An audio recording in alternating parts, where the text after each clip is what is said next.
Well, I wanted to respond to that question, the question you posed to Jason just before. I think what I hear the most is how important it is for them to have a community outside of school. That the biggest thing I think that's happened now is that there's a place that they can go every Saturday where they get to be kind of a different part of themselves. And it becomes a supported community, a place where they feel safe, where their voices can be heard, where they also know we have high expectations. There's a real rigor to the program. And, you know, I think it's just a place where they go and they feel that they're getting to explore themselves in a very different way and in a really powerful way. And just in the time that we've been going for about 10 months now, I've seen dramatic changes in our young people. I mean, it's been extraordinary. And I think it's definitely through the arts, but it's also having adults there who are asking them questions and really value what they say and are just constantly there going, you know, I want to hear from you. This is about you. You're creating this program, which is how we started Action from the beginning. I mean, we said to them, this is your program. You guys are the ones who are going to be leading this. You know, take us on that journey with you. And I think that that's what they've done. And it's been just the results have been amazing.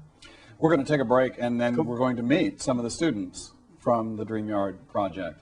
Plus, in our second hour, the Tribeca Film Festival and composer and pianist Lalo Schifrin as Breakfast with the Arts continues.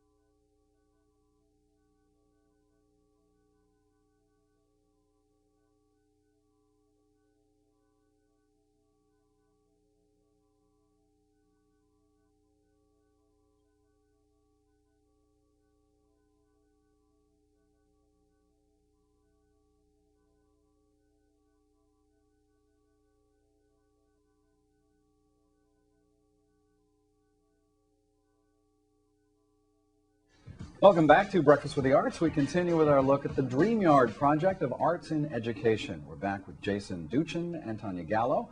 Joining us now are students Joseph, Virginia, Christian, and Tyler. Thank you all for being here.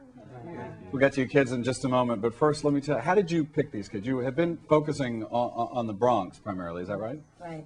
And we went into their middle schools, and, you know, for some of the schools, we talked with some of the teachers in the schools, and a lot of the teachers, you know, identified some students that they thought would be great for the program. But we tried to hit all the 8th graders at every school, and then we gave out applications, and I interviewed with them and their parents. So we had a good sense, you know, of just finding out what the kids were interested in, what were their goals, you know, and just really trying to suss out, you know, thinking about kids staying in a program for 4 years, you know, their motivation, their commitment. Most of the kids had an interest in the arts coming in, but not necessarily years of experience or, you know, at a certain level, but just an interest, a desire to be involved with the arts. Joseph, let me ask you, how did you find out about this project?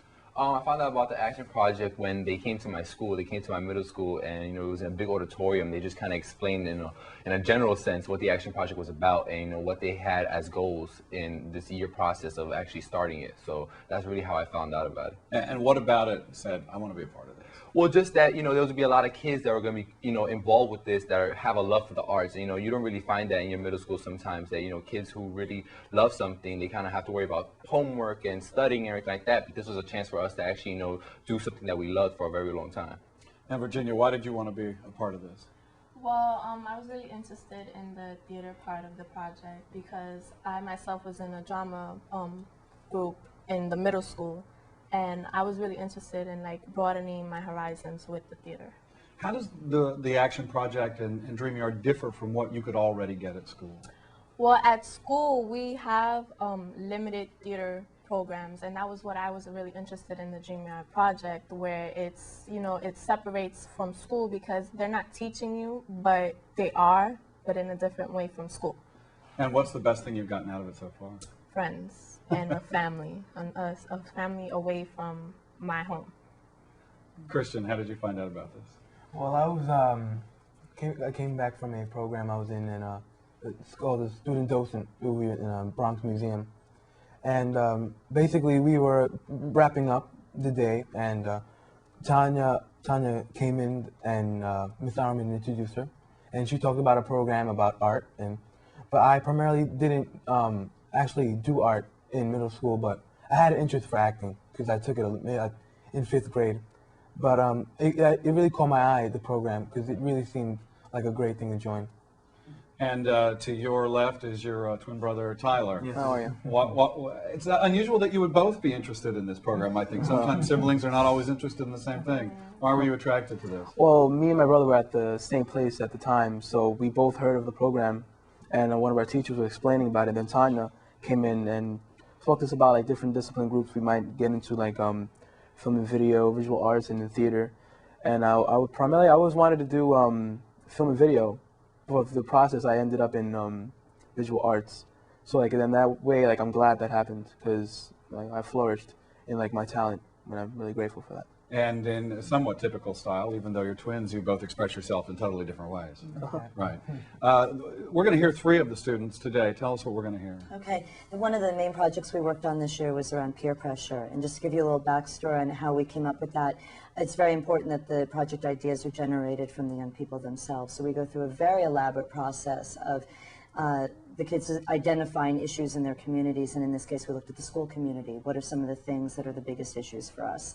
They facilitated their own discussion on that, came up with a list of many, many issues that they found most important, and then voted, and then sort of decided and got it down to one issue, which was peer pressure, which they felt encompassed a lot of different things around whether it's gangs, drugs, violence. And so every group, every art discipline group designed a project around peer pressure. What the theater group did is they created monologues. The monologues are done through the perspective of someone exerting peer pressure or receiving it.